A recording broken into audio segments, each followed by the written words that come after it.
আজ একটি গল্প শোনাবো, উপলব্ধি। আজ সকালে বাজার শেষে ঘরে ফিরে আসছি। রাস্তার মোড়ে একজন আরেকজনকে বলল, কিরে, খেয়ে খেয়ে শরীরের কি হাল করেছিস, উপরে চলে যাবি নাকি? শোনার পর আমি ভাবলাম, উপরে চলে যাওয়া মানে কি?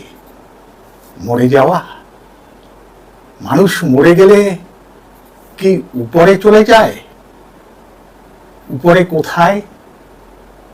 যদি বলেন স্বর্গে কিংবা নরকে যায়, তা কি সত্যি আছে না রূপকথার গল্প? এই স্বর্গ নরক নিয়ে মুখে মুখে কতগুলো মিথ তৈরি হয়েছে, আবার কিছু কিছু বই পুস্তকে লেখা আছে, এগুলো কতদূর সত্যি? ছোটবেলায় একটা ক্যালেন্ডার দেখতাম, যা আজও মনে আছে। ক্যালেন্ডারে ভিন্ন ভিন্ন কোঠা কোঠা স্কোয়ার করা থাকতো, আর ছবি সহ লেখা থাকতো মরার পর নরকের শাস্তির বিধান।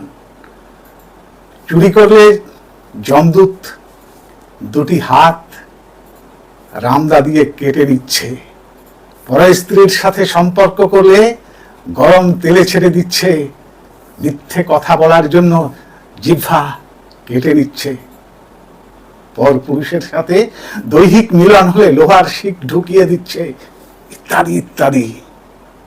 আবার অন্যদিকে কিছু ছবি থাকতো, পুণ্য আত্মারা গরুর লেজ ধরে বৈতরণী পার হচ্ছেন। আজব আজব সব লোক, শিক্ষার ব্যাপার যার কোনো ভিত্তি নেই, জাস্ট মানুষের মগজে ভয় ঢুকিয়ে দেওয়ার চেষ্টা। অন্তর্শুদ্ধির কোনো শিক্ষা নেই, যা বড় বড় লেখকদের বই পড়লে উপলব্ধি হয়।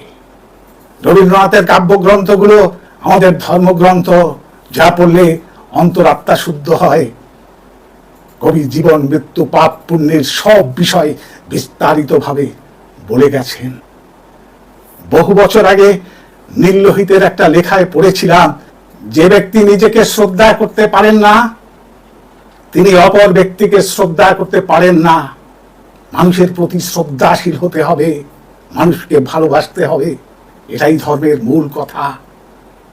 এই অনুভব আসবে উপযুক্ত শিক্ষায়, যা স্কুল কলেজে শিক্ষকরা পড়িয়ে থাকেন।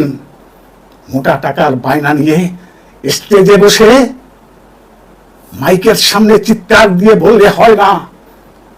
মানুষের ভালো মন্দ, ন্যায় অন্যায় উপলব্ধি করার ক্ষমতা আসে উপযুক্ত শিক্ষায়।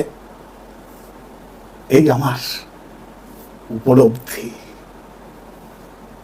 সে যাক, মানুষ মারা গেলে উপরে যায় বুঝলুম, যদিও জানি মরদেহ দাহ বা কবর দেওয়া হয়, তাই না? মানুষ মারা গেলে উপরে যায় বুঝলুম, যদিও জানি মরদেহ দাহ বা কবর দেয়া হয়। উপরে কিভাবে যায় খোদা মালুম। যদি বলেন আত্মা ভেসে যায়, তা কিভাবে? শরীরের কোথায় আত্মা থাকে? হার্টে? কারণ হার্ট ধুকপুকানি বন্ধ করে দিলে ডাক্তাররা মৃত বলে ঘোষণা করেন, তাই তো? আচ্ছা, পশু পাখি কীট পতঙ্গ মারা গেলে কোথায় যায়? কই যায়? এই প্রাণীদের স্বর্গ নরক আছে? হ্যাঁ, এই প্রাণীদের স্বর্গ নরক আছে? নমস্কার, আজ এই পর্যন্ত।